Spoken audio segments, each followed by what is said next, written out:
May dalawang record nga na makasaysayan na gagawin itong si Lebron next season dito sa NBA. Unahin na nga natin ang most season play in NBA history na si Lebron nga ay magkakaroon ng 23 years na paglalaro dito sa NBA.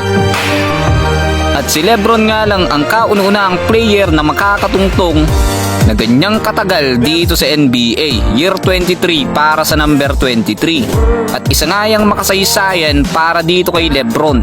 At lahat nga ng mga legend na nagdaan ay tumungtong lamang ng year 22 at pagkatapos nun ay nagretiro na. Pero iba itong si Lebron dahil nga sa patuloy niyang pagpapakilala sa kanyang pangalan na kahit nasa edad na 40, hindi pa rin maitanggi na isa pa rin siya sa best player in the world sa edad na 40 at kahit pagtungtong dito sa liga. At ang inabangan din ng lahat ang makasaysayan na most play games in NBA history. Dahil ang nangunguna nga sa listahan ay itong si Robert Parrish na meron nga siyang 1,611 play games sa kanyang buong karir. At itong si Lebron naman na merong 1,562 games na paglalaro sa kanyang karir.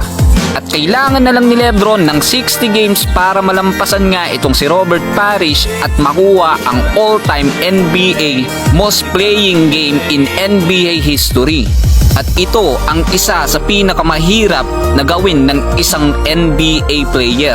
Ang dalawang kasaysayan na to ay maaaring masaksihan natin next season dito sa NBA. Year 23 para sa number 23 at all-time most playing games in NBA history. At wala nang iba kundi si Lebron James lang ang naghihisang hari dito sa NBA. Sa OneX website, maaari kang manood ng real-time live games sa iba't ibang sports tulad ng basketball, mapa NBA, PBA at iba pang klaseng tournament na makikita mo. At bukod dito, ang mga matching ratings and standings ng team. Kaya mag-register na gamit ang ating link na nasa comment section para makakuha ng welcome bonus sa iyong unang pagdeposito gamit ang promo code na 1XLB2.